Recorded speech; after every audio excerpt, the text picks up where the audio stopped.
नमस्कार दोस्तों, स्वागत है आपका अपने YouTube चैनल IQ स्टडी पर। फ्रेंड्स, आज के इस वीडियो में हम लोग कवर करेंगे स्टैटिक जीके का एक इम्पॉर्टेंट टॉपिक का नाम है गवर्नर जनरल और वाइसराय।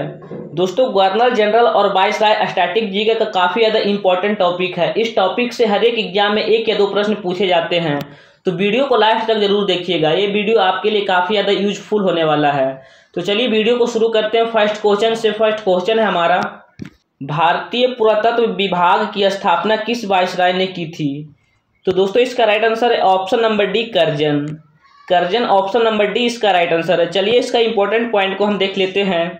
तो दोस्तों, लॉर्ड कर्जन के समय में प्राचीन स्मारक संरक्षण अधिनियम 1904 पारित किया गया था। दोस्तों, इसी अधिनियम के तहत पुरातत्व विभाग की स्थापना की गई थी। नेक्स्ट क्वेश्चन है, बंगाल विभाजन के समय भारत का वाइसराय कौन था? तो दोस्तों, इसका राइट आंसर है option number C, Lord Curzon. Option number C इसका राइट आंसर है। चलिए इसका इंपॉर्टेंट पॉइंट को हम देख लेते हैं। तो दोस्तों, लॉर्ड कर्जन ब्रिटिश वाइसराय है जिन्होंने बंगाल विभाजन किया था। दोस्तों, लॉर्ड कर्जन ने 20 जुलाई 1905 को बंगाल के विभाजन की घोषणा की थी। दोस्तों, बंगाल का विभाजन 16 अक्टूबर 1905 को प्रभावी हुआ था, तो आप लोग इसे ध्यान में रखिएगा। नेक्स्ट क्वेश्चन है, इलाहाबाद में सिविल सेवा परीक्षा की शुरुआत किस वाइसराय के कार्यकाल में हुआ था? तो दोस्तों, इसका राइट आंसर है ऑप्शन नंबर डी, रीडिंग। दोस्तों, ऐसे तो ओवरऑल सिविल सेवा का जनक लॉर्ड कॉर्नवालिस को माना जाता है, लेकिन इलाहाबाद में सिविल सेवा परीक्षा की शुरुआत लॉर्ड रीडिंग ने किया था। चलिए इसका इंपॉर्टेंट पॉइंट को हम देख लेते हैं। तो दोस्तों, लॉर्ड कॉर्नवालिस को भारतीय सिविल सेवा का जनक के रूप में देखा जाता है। दोस्तों, ऐसा माना जाता है कि उन्होंने ही भारत में सिविल सेवाओं में सुधार और आधुनिकीकरण किया था। दोस्तों, इलाहाबाद में साल 1922 में सिविल सेवा परीक्षा की शुरुआत की गई थी, जो कि रीडिंग के कार्यकाल में किया गया था। नेक्स्ट क्वेश्चन है, बंगाल टाइगर किसे कहा जाता है? तो दोस्तों, इसका राइट आंसर है option number D, Wellesley. Option number D इसका राइट आंसर है। चलिए इसका इंपॉर्टेंट पॉइंट को हम देख लेते हैं। तो दोस्तों, लॉर्ड वेलेजली को बंगाल टाइगर कहा जाता है। दोस्तों, उन्होंने सहायक गठबंधन की प्रणाली की शुरुआत की थी। उनके कार्यकाल के दौरान मद्रास प्रेसिडेंसी का गठन किया गया था। दोस्तों, उन्होंने 1800 ईस्वी में कोलकाता में फोर्ट विलियम कॉलेज की भी स्थापना किया था। तो दोस्तों, आप लोग इन सभी पॉइंट को ध्यान में रखिएगा। दोस्तों, आप लोग इसका PDF डाउनलोड करके 1-2 बार देख लीजिएगा। और दोस्तों, लॉर्ड वेलेजली का कार्यकाल था 1998 से 1803 ईस्वी तक। नेक्स्ट क्वेश्चन है, काकोरी कांड के समय भारत का वाइसराय कौन था? तो दोस्तों, इसका राइट आंसर है option number B, reading. Option number B इसका राइट आंसर है। चलिए इसका इंपॉर्टेंट पॉइंट को हम देख लेते हैं। दोस्तों, लॉर्ड रीडिंग 1925 ईस्वी में काकोरी ट्रेन डकैती के दौरान भारत का वाइसराय था। नेक्स्ट क्वेश्चन है, साइमन कमीशन किसके कार्यकाल के दौरान भारत आया था? तो दोस्तों, इसका राइट आंसर है option number A, Irwin. Option number A इसका राइट आंसर है। चलिए इसका इंपॉर्टेंट पॉइंट को हम देख लेते हैं। तो दोस्तों, साइमन कमीशन का गठन भारत के गवर्नर जनरल लॉर्ड इरविन के कार्यकाल के दौरान किया गया था। और दोस्तों, लॉर्ड इरविन का कार्यकाल था 1926 से 1931। तो आप लोग इन सभी गवर्नर जनरल का कार्यकाल भी ध्यान में रखिएगा। नेक्स्ट क्वेश्चन है, कोलकाता में विक्टोरिया मेमोरियल हॉल का निर्माण किस वाइसराय के कार्यकाल में हुआ था? तो दोस्तों, इसका राइट आंसर है option number B, Lord Curzon. Option number B इसका राइट आंसर है। चलिए इसका इंपॉर्टेंट पॉइंट को हम देख लेते हैं। तो दोस्तों, यह 1906 और 1921 के बीच बनाया गया था और यह कोलकाता, पश्चिम बंगाल में स्थित है।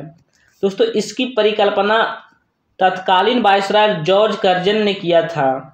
दोस्तों, इसे महारानी विक्टोरिया के भारत के 25 साल के शासन के उपलक्ष्य में बनाया गया था। नेक्स्ट क्वेश्चन है, मुस्लिम लीग की स्थापना के समय भारत का वाइसराय कौन था? तो दोस्तों, इसका राइट आंसर है ऑप्शन नंबर ए, मिंटो द्वितीय। नेक्स्ट क्वेश्चन है, कांग्रेस का सूरत अधिवेशन जिसमें कांग्रेस का विभाजन हुआ था, उस वक्त भारत का वाइसराय कौन था? तो दोस्तों, इसका राइट आंसर है ऑप्शन नंबर बी, मिंटो द्वितीय। ऑप्शन नंबर बी इसका राइट आंसर है। चलिए इसका इंपॉर्टेंट पॉइंट को हम देख लेते हैं।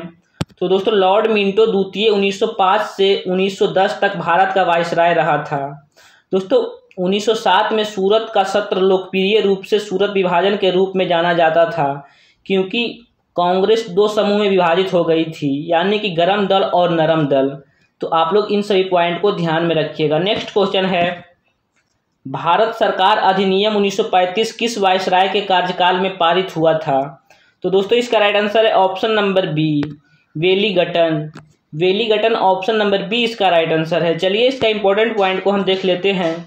तो दोस्तों भारत सरकार अधिनियम 1935 ब्रिटिश भारत का अंतिम संविधान था। दोस्तों यह 1947 तक चला, जब ब्रिटिश क्षेत्र पाकिस्तान और भारत में विभाजित हो गया। दोस्तों जब इसे पारित किया गया था तब लॉर्ड वेलिंगटन भारत का गवर्नर जनरल थे। नेक्स्ट क्वेश्चन है, किस गवर्नर जनरल के कार्यकाल में मैकाले ने अंग्रेजी शिक्षा लागू की थी? तो दोस्तों इसका राइट आंसर है option number A, William Bentinck. William Bentinck option number A इसका राइट आंसर है। चलिए इसका इंपॉर्टेंट पॉइंट को हम देख लेते हैं। दोस्तों वर्ष 1935 में लॉर्ड मैकाले ने अपना प्रसिद्ध स्मरण पत्र गवर्नर जनरल की परिषद के समक्ष प्रस्तुत किया, जिसे लॉर्ड विलियम बेंटिक ने स्वीकार करते हुए अंग्रेजी शिक्षा अधिनियम 1935 पारित किया। नेक्स्ट क्वेश्चन है, किस चार्टर एक्ट द्वारा बंगाल के गवर्नर जनरल को भारत का गवर्नर जनरल बना दिया गया? तो दोस्तों इसका राइट आंसर है ऑप्शन नंबर बी, 1833 ईस्वी का चार्टर एक्ट। चलिए इसका इंपॉर्टेंट पॉइंट को हम देख लेते हैं। तो दोस्तों चार्टर एक्ट 1833 द्वारा बंगाल के गवर्नर जनरल का पदनामा पुनः बदलकर भारत का गवर्नर जनरल कर दिया गया। दोस्तों भारत के पहले गवर्नर जनरल विलियम बेंटिक थे। नेक्स्ट क्वेश्चन है, प्रेस का मुक्तिदाता किसे कहा जाता है? तो दोस्तों इसका राइट आंसर है option number C, Metcalfe. Metcalfe option number C इसका राइट आंसर है। चलिए इसका इंपॉर्टेंट पॉइंट को हम देख लेते हैं। दोस्तों लॉर्ड मेटकाफ 1835-36 में भारत के गवर्नर जनरल थे। प्रेस के प्रति उनकी उदार नीति के कारण लॉर्ड मेटकाफ को भारतीय प्रेस का मुक्तिदाता के रूप में जाना जाता है। नेक्स्ट क्वेश्चन है, किस गवर्नर जनरल के समय अदालत की भाषा फारसी के बदले देसी भाषाएं बना दी गई? तो दोस्तों इसका राइट आंसर है William Bentinck. William Bentinck option number B इसका राइट आंसर है। चलिए इसका इंपॉर्टेंट पॉइंट को हम देख लेते हैं। दोस्तों लॉर्ड विलियम बेंटिक ने निचली अदालत में अदालत की कार्यवाही के लिए फारसी और एक स्थानीय भाषा बनाई और सर्वोच्च न्यायालय की कार्यवाही के लिए अंग्रेजी भाषा को आधिकारिक भाषा बना दिया। नेक्स्ट क्वेश्चन है, व्यापगत सिद्धांत डॉक्ट्राइन ऑफ लेप्स के अंतर्गत राज्यों के अंग्रेजी शासन में विलय का सही क्रम निम्नलिखित में से कौन सा है? तो दोस्तों इसका राइट आंसर है सतारा, जैतपुरा, उदयपुर और झांसी। सतारा, जैतपुरा, उदयपुर और झांसी ऑप्शन नंबर सी इसका राइट आंसर है। नेक्स्ट क्वेश्चन है, किस वायसराय के कार्यकाल में दिल्ली को भारत का राजधानी बनाया गया था?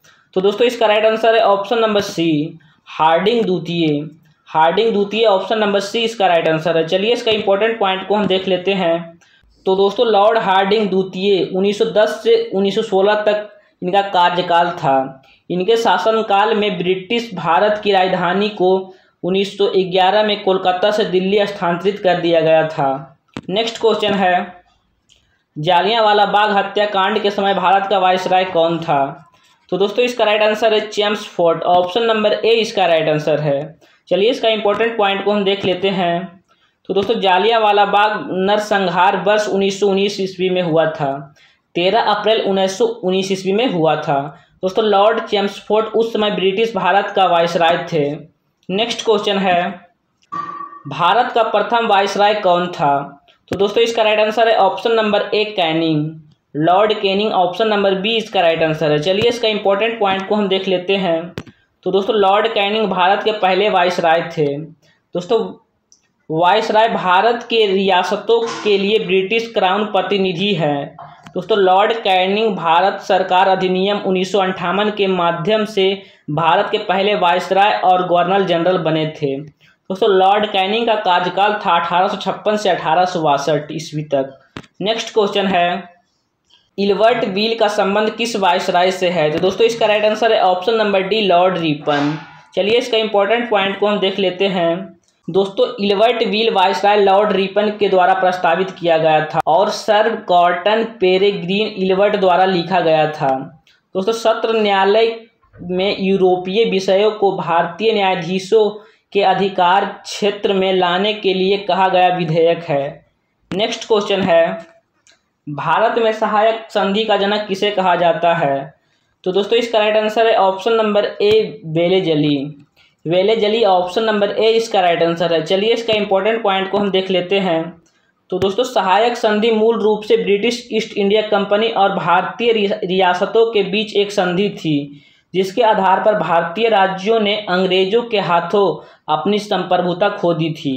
दोस्तों इसे 1798 से 1805 तक भारत के गवर्नर जनरल लॉर्ड वेलेजली द्वारा बनाया गया था। नेक्स्ट क्वेश्चन है, निम्नलिखित में से किस राज्य ने सहायक संधि स्वीकार नहीं की थी? तो दोस्तों इसका राइट आंसर है ऑप्शन नंबर ए, इंदौर। चलिए इसका इंपॉर्टेंट पॉइंट को हम देख लेते हैं। तो दोस्तों यह व्यवस्था सबसे पहले हैदराबाद के शासक निजाम पर लागू की गई थी, लेकिन कई शासकों ने इस व्यवस्था को मानने से इनकार कर दिया। सहायक संधि को इंदौर के होलकर राज्य ने स्वीकार नहीं किया था। नेक्स्ट क्वेश्चन है, भारत में रेलवे के जनक किसे कहा जाता है?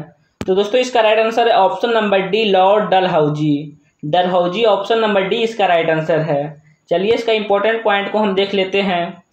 तो दोस्तों British governor general Lord Dalhousie को भारतीय रेलवे का जनक माना जाता है।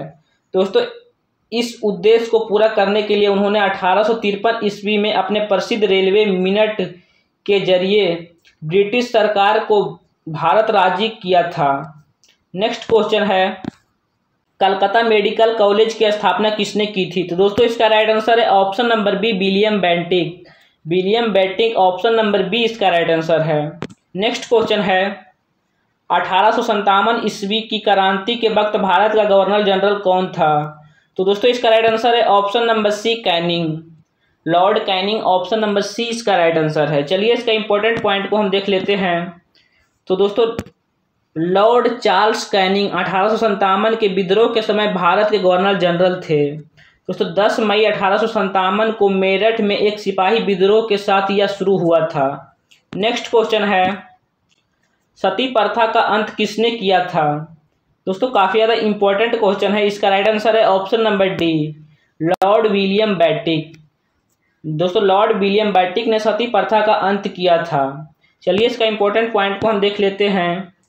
तो दोस्तों ब्रिटिश शासित भारत के पहले governor general Lord William Bentinck ने दिसंबर 1829 में सती प्रथा को प्रतिबंधित कर दिया था।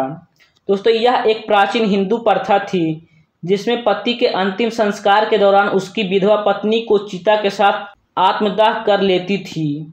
नेक्स्ट क्वेश्चन है, महालेखा परीक्षक पद का सृजन किसके समय हुआ था? तो दोस्तों इसका राइट आंसर है option number D, Canning. Canning option number D इसका राइट आंसर है। चलिए इसका इंपॉर्टेंट पॉइंट को हम देख लेते हैं। तो दोस्तों 1857 में कैनिंग के समय महालेखा परीक्षक पद का सृजन किया गया था, जो स्वतंत्रता के बाद नियंत्रक एवं महालेखा परीक्षक कहलाया। नेक्स्ट क्वेश्चन है, भारत में ठगी का अंत करने का श्रेय किसे जाता है? तो दोस्तों इसका राइट आंसर है option number C, William Bentinck. William Bentinck option number C इसका राइट आंसर है। चलिए इसका इंपॉर्टेंट पॉइंट को हम देख लेते हैं। तो दोस्तों विलियम बेंटिक ने ठगी की दमनकारी के संबंध में सुधार की शुरुआत की थी। दोस्तों विलियम बेंटिक ने 1828 से 1833 तक बंगाल के गवर्नर जनरल और 1833 से 1835 तक भारत के गवर्नर जनरल थे। नेक्स्ट क्वेश्चन है, गांधी जी के असहयोग आंदोलन किस वायसराय के समय शुरू हुआ था? तो दोस्तों इसका राइट आंसर है ऑप्शन नंबर बी, चैम्सफोर्ड। चलिए इसका इंपॉर्टेंट पॉइंट को हम देख लेते हैं। तो दोस्तों गांधी जी ने 1920 में असहयोग आंदोलन चलाया था। दोस्तों लॉर्ड चैम्सफोर्ड ने 1916 से 1921 तक भारत का वायसराय के रूप में कार्य किया था। नेक्स्ट क्वेश्चन है, मोपला विद्रोह किस वायसराय के कार्यकाल के दौरान हुआ था? तो दोस्तों इसका राइट आंसर है ऑप्शन नंबर ए, रीडिंग। नेक्स्ट क्वेश्चन है, प्रथम विश्व युद्ध के प्रारंभ के समय भारत का वायसराय कौन था? तो फ्रेंड्स इसका राइट आंसर है ऑप्शन नंबर बी, हार्डिंग द्वितीय। हार्डिंग द्वितीय ऑप्शन नंबर बी इसका राइट आंसर है। चलिए इसका इंपॉर्टेंट पॉइंट को हम देख लेते हैं। दोस्तों प्रथम विश्व युद्ध के समय लॉर्ड हार्डिंग द्वितीय भारत के गवर्नर जनरल थे। उन्होंने वर्ष 1911 में राजधानी कोलकाता से दिल्ली स्थानांतरित कर दिया था। और दोस्तों लॉर्ड हार्डिंग द्वितीय का कार्यकाल था 1910 से 1916। नेक्स्ट क्वेश्चन है, डांडी मार्च किस वायसराय के कार्यकाल के दौरान किया गया था? तो दोस्तों इसका राइट आंसर है option number D, Lord Irwin. Irwin option number D इसका राइट आंसर है। चलिए इसका इंपॉर्टेंट पॉइंट को हम देख लेते हैं। तो दोस्तों वर्ष 1930 में गांधी जी के नेतृत्व में अहमदाबाद के साबरमती आश्रम से दांडी तक दांडी मार्च का आयोजन किया गया था। दोस्तों इसे नमक सत्याग्रह या सविनय अवज्ञा आंदोलन के नाम से भी जाना जाता है। दोस्तों सविनय अवज्ञा आंदोलन का शुभारंभ के समय लॉर्ड इरविन भारत के वायसराय थे। नेक्स्ट क्वेश्चन है, कांग्रेस के लाहौर अधिवेशन में पूर्ण स्वराज्य का लक्ष्य निर्धारित किया गया था, उस वक्त भारत का वायसराय कौन था? तो दोस्तों इसका राइट आंसर है option number B Irwin. Irwin option number B इसका राइट आंसर है। चलिए इसका इंपॉर्टेंट पॉइंट को हम देख लेते हैं। तो दोस्तों पूर्ण स्वराज की घोषणा के दौरान लॉर्ड इरविन भारत के वायसराय थे। नेक्स्ट क्वेश्चन है, प्रथम गोलमेज सम्मेलन के समय भारत के वायसराय कौन था? तो दोस्तों इसका राइट आंसर है option number C Lord Irwin. चलिए इसका इंपॉर्टेंट पॉइंट को हम देख लेते हैं। तो दोस्तों प्रथम गोलमेज सम्मेलन का आयोजन वर्ष 1930 में किया गया था। दोस्तों प्रथम गोलमेज सम्मेलन के दौरान भारत के वायसराय लॉर्ड इरविन थे। नेक्स्ट क्वेश्चन है, रॉलेट एक्ट किस वायसराय के कार्यकाल के दौरान पारित हुआ था? तो दोस्तों इसका राइट आंसर है option number D Chelmsford. Chelmsford option number D इसका राइट आंसर है। चलिए इसका इंपॉर्टेंट पॉइंट को हम देख लेते हैं। दोस्तों लॉर्ड चेम्सफोर्ड ने 1916 से 1921 तक भारत के वायसराय और गवर्नर जनरल के रूप में कार्य किया था। नेक्स्ट क्वेश्चन है, चौरा चौरी कांड के समय भारत का वायसराय कौन था? तो दोस्तों इसका राइट आंसर है option number C Reading. Reading option number C इसका राइट आंसर है। चलिए इसका इंपॉर्टेंट पॉइंट को हम देख लेते हैं। तो दोस्तों चौरा चौरी कांड लॉर्ड रीडिंग के कार्यकाल के दौरान हुआ था। नेक्स्ट क्वेश्चन है, विधवा पुनर्विवाह अधिनियम निम्न में से किसके कार्यकाल में पारित हुआ था? तो दोस्तों इसका राइट आंसर है ऑप्शन नंबर सी कैनिंग।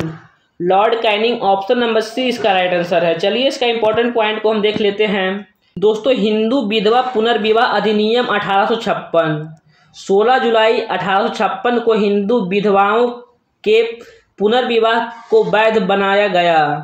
दोस्तों हिंदू विधवा पुनर्विवाह अधिनियम लॉर्ड डलहौजी के कार्यकाल के दौरान तैयार किया गया था।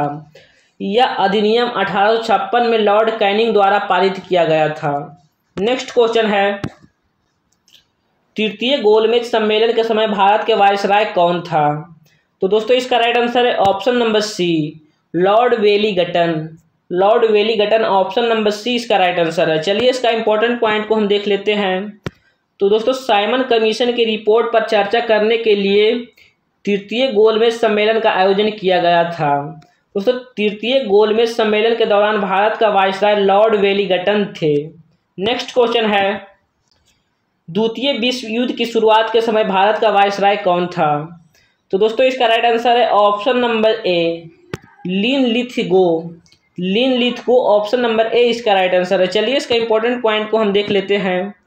तो दोस्तों 1939 में लॉर्ड लिनलिथगो वायसराय थे, जिन्होंने घोषणा की थी कि भारत द्वितीय विश्व युद्ध के दौरान अंग्रेज के पक्ष में युद्ध में शामिल हो गया है।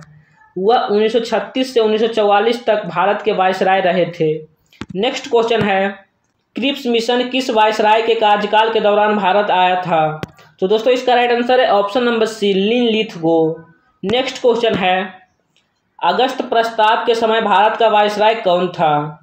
तो दोस्तों इसका राइट आंसर है option number D Linlithgow. Linlithgow option number D इसका राइट आंसर है। चलिए इसका इंपॉर्टेंट पॉइंट को हम देख लेते हैं।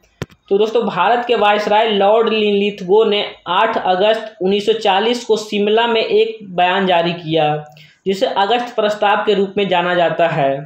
नेक्स्ट क्वेश्चन है, भारत छोड़ो आंदोलन की शुरुआत के समय भारत का वायसराय कौन था? तो दोस्तों इसका राइट आंसर है option number C Linlithgow. Linlithgow option number C इसका राइट आंसर है। चलिए इसका इंपॉर्टेंट पॉइंट को हम देख लेते हैं। तो दोस्तों 1942 में भारत छोड़ो आंदोलन के प्रारंभ होने के समय लॉर्ड लिनलिथगो भारत का वायसराय थे। नेक्स्ट क्वेश्चन है, प्रथम आलंग सिख युद्ध किस गवर्नर जनरल के कार्यकाल में हुआ था? तो दोस्तों इसका राइट आंसर है option number A Hardinge. Hardinge option number A इसका राइट आंसर है। चलिए इसका इंपॉर्टेंट पॉइंट को हम देख लेते हैं। तो दोस्तों प्रथम आलंग सिख युद्ध के दौरान लॉर्ड हार्डिंग भारत के गवर्नर जनरल थे। और दोस्तों प्रथम आलंग सिख युद्ध 1845 से 1846 ईस्वी में हुआ था। नेक्स्ट क्वेश्चन है, लॉर्ड डलहौजी का कार्यकाल था? तो दोस्तों इसका राइट आंसर है ऑप्शन नंबर बी, 1848 ईस्वी से 1856 ईस्वी तक। चलिए इसका इंपॉर्टेंट पॉइंट को हम देख लेते हैं। तो दोस्तों लॉर्ड डलहौजी का कार्यकाल 1848 ईस्वी से 1856 तक था और इसी के दौरान उन्होंने कई ऐसे कार्य किए जिसने उन्हें भारत के इतिहास में अमर कर दिया। नेक्स्ट क्वेश्चन है, स्वतंत्रता प्राप्ति के समय भारत का वायसराय कौन था? तो दोस्तों इसका राइट आंसर है option number B, Mountbatten. Mountbatten option number B इसका राइट आंसर है। चलिए इसका इंपॉर्टेंट पॉइंट को हम देख लेते हैं। तो दोस्तों 15 अगस्त 1947 को स्वतंत्रता से पहले लॉर्ड माउंटबेटन ब्रिटिश भारत के अंतिम वायसराय थे। वह स्वतंत्र भारत के पहले गवर्नर जनरल भी थे। नेक्स्ट क्वेश्चन है, भारत में पहली बार डाक टिकट का प्रचलन किसके कार्यकाल में प्रारंभ हुआ था? तो दोस्तों इसका राइट आंसर है option number C, Dalhousie. Dalhousie option number C इसका राइट आंसर है। चलिए इसका इंपॉर्टेंट पॉइंट को हम देख लेते हैं। तो दोस्तों लॉर्ड डलहौजी ने 1854 में भारत में डाक टिकटों की शुरुआत की, जिसने भारतीयों को उन वर्षों में पोस्ट कार्ड के माध्यम से संवाद करने का एक नया तरीका दिया। दोस्तों उन्होंने 1848 से 1856 तक भारत के गवर्नर जनरल के रूप में कार्य किया था।